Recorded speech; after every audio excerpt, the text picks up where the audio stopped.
Hello, children. This is super duper duper duper duper duper duper extremely late because the show airs tonight, but better late than never. And the theme of this Allstars Season 2 episode for Ruview is basically Fifi O'Hara. You are being held in the RuPaul's Drag Race All-Stars for redemption. You have the right to remain silent. If you give up that right, anything you say can and will be held against you in the court of public opinion. Try not to be a bitch. Unfortunately, it ain't working out too well, and I gotta say, nobody deserves that level of internet hate. Because let's face it, this is a TV show. What makes good TV? Villains. Who's a villain? Fifi, unfortunately. She's a notorious one.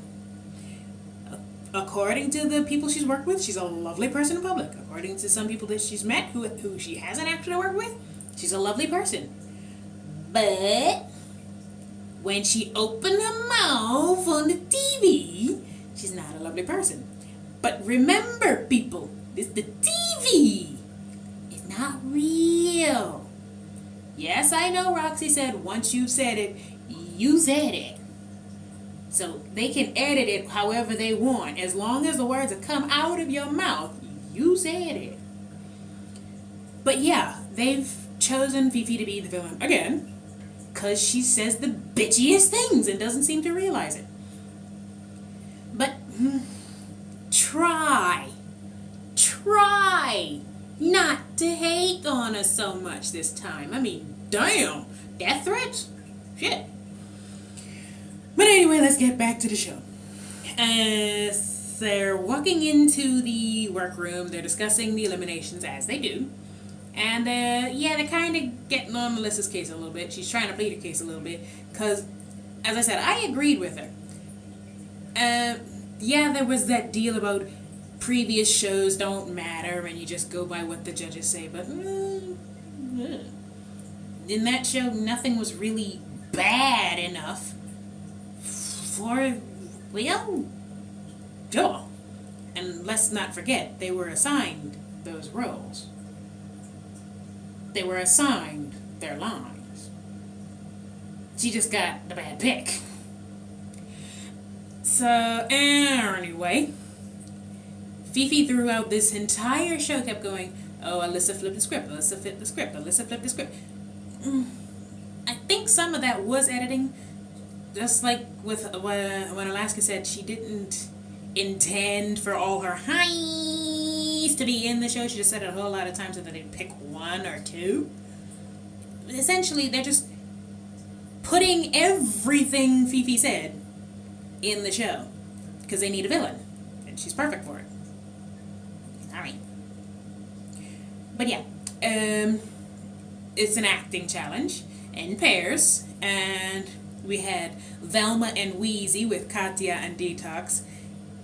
Katya got in her head a little bit, as she does sometimes, but she got out of it and it was hilarious. We had show squirrels. Fifi showed that she can act, and Roxy had another sequence moment with Shaw. I'm thinking she was saying shawl, but oh well. It was funny.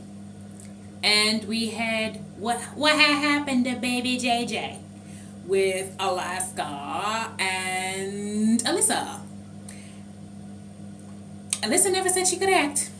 In fact, in season 5, she complained that she can't act. It shows.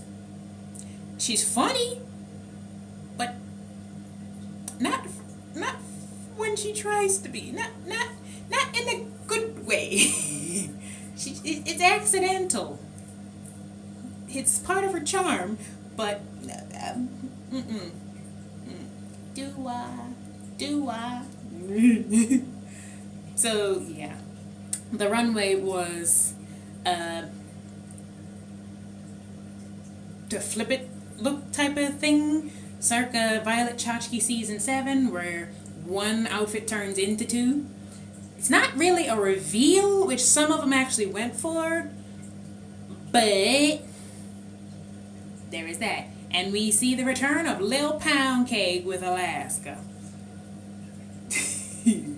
Only Alaska could do that and pull it off.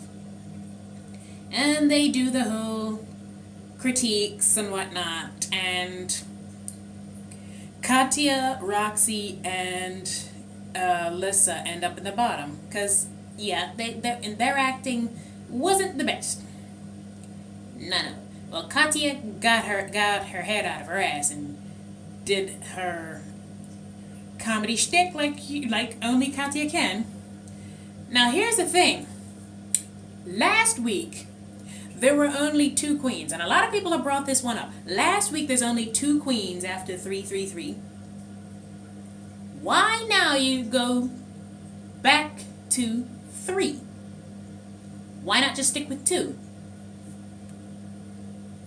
Because you've just... Why go 3, 3, 2, 3? Why not go 3, 3, 2, 2, 2 until the end? Something is a setup here.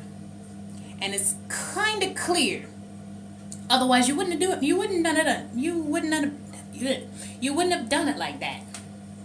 And we can see it.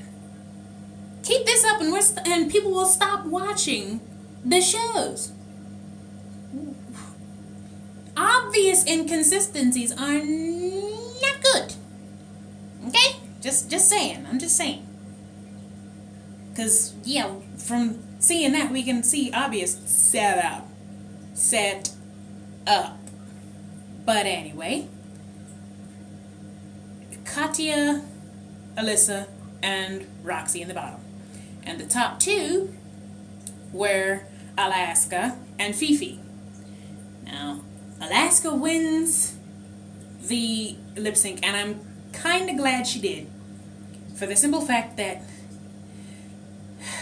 as I said, Fifi might be the sweetest person in public outside of Drag Race, but when she opens her mouth on Drag Race, it just comes off bitchy. They both voted for the same person. They both chose the same person to go home, Alyssa. But I'm glad it was Alaska who won the lip sync because she did it nicely. In fact, she burst into tears because she didn't want to send her home, but she had to. But she did it nicely. I think Fifi would have just been a bit blunt. At least this way, it was a smooth exit. Now, here's where I know, and everyone else knows, that they both have the same person. Because they get back into the workroom, and they talking the shit about the elimination as usual. Fifi's still going on. Like I said, this might just be them editing in every single unpleasant thing she says. Really. But while she was talking shit, the mirror lights up. The nice 2-way mirror, it lights up. And what's behind it? All 4 eliminated queens, giving them the stink eye. So this week we'll find out what the hell they doing with them queens that they've been taking them back every single show and saying, you can get your revenge. What is the revenge? Stay tuned. We'll find out together. Bye.